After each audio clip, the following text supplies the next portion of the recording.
Welcome back to the D&J YouTube channel. I'm Dillon, and Justin is not here. I'm sorry if, well, first off, disclaimer, I'm sorry if you can hear the air conditioning in the background, but as you may see, I'm in my room and not downstairs. One, because it's hot, and two, because my room was the only place where I could do this uninterrupted. Anyway, but this is not a regular D&J podcast, obviously because Justin isn't here, but this isn't a podcast either.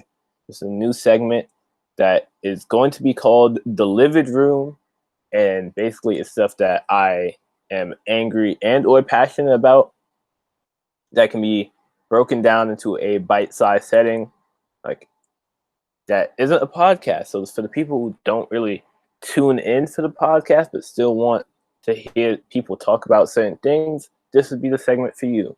So without further ado, the topic at hand today is the story behind the Justice for Izu movement. Now, for those of you who don't know, here's the rundown, so to speak.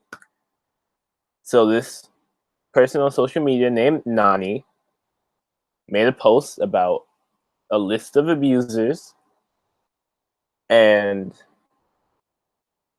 in that list was a Nigerian young man named Izu.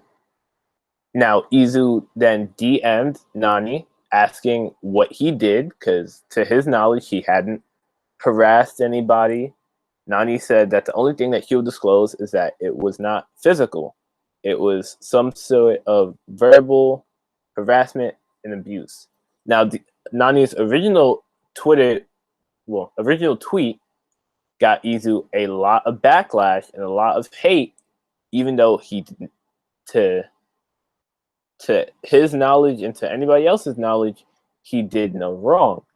And Izu even came out with a personal statement and said, I apologize to anybody who I may have made feel uncomfortable. It was not my intention to do so. This, that, and the third.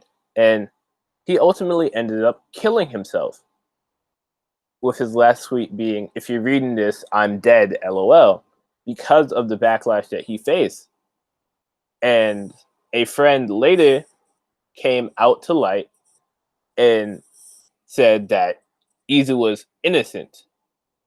And according to an article that I will leave in the description, Nani asked Izu out on a date, and Izu declined. So that could be a possible point of interest, but I'm not going to go into that because I don't know how true that actually is.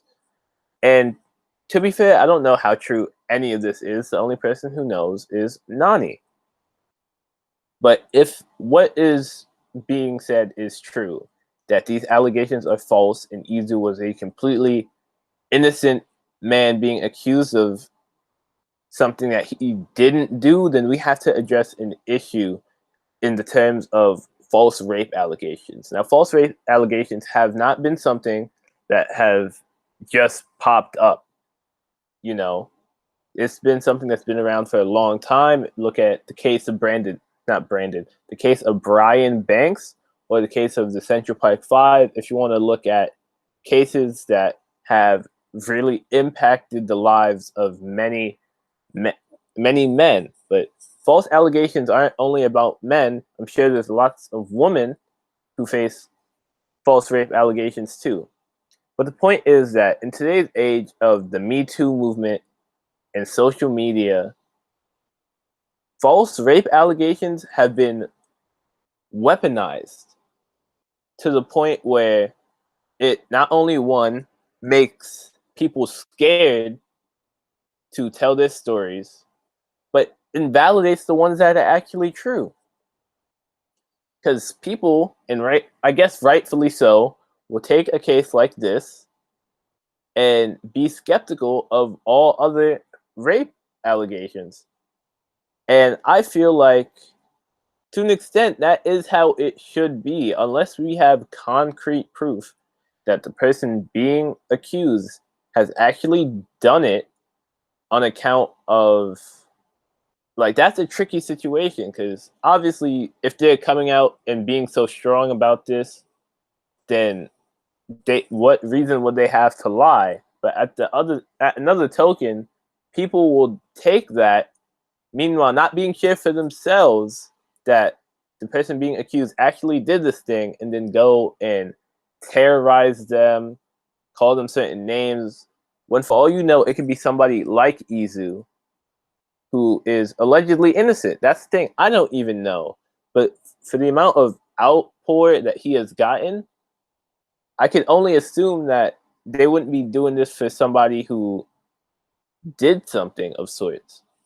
And that's the thing. Nani isn't actually the victim. She just spread a story, and I don't know if there is a victim or if the victim just does not want to come out. I know that Izu gave his phone number to Nani to say, look, give this to the girl who I've wronged and maybe let's talk about it. And she said that she does not want to talk. But ultimately, at the end of the day, false rape allegations or any rape accusation is something to be taken very seriously. And the weaponization of that to get an agenda across or to get revenge, so to speak, or to ruin somebody's life is something that is deplorable and should be condemned on all levels. To the men or to anybody out here being accused of something that they didn't do, there will be people out here fighting for you, and you should be fighting for your justice. And to the people who are falsely accusing those other people, I hate to say it, but fuck you. Genuinely, just fuck you. That is a terrible thing to do. To the people who are actually out here being brave enough to share their stories of abuse, thank you so much. That takes a lot to do, a lot to share to social media, who probably half of them won't believe you. But ultimately, I want to say justice for Izu. And if you are ever dealing with anything, ever dealing with not only being falsely accused of something, but also just from a mental health state, please don't be afraid to call whoever you know for help, because they are there for you. They love you. They will talk you through situations like this. That's all the time that we have for today. There'll be more content coming on the way sooner rather than later. And yeah, this will be the pilot episode of the Livid Room. You guys, let me know what you think of it. Should this be something that we continue? Do you want to see Justin have a Livid Room segment to himself? So just let me know. Anyway, thank you guys. If this is your first time here, I hope to see you back. If this isn't, please subscribe, like, do your thing, and I will see you guys another time.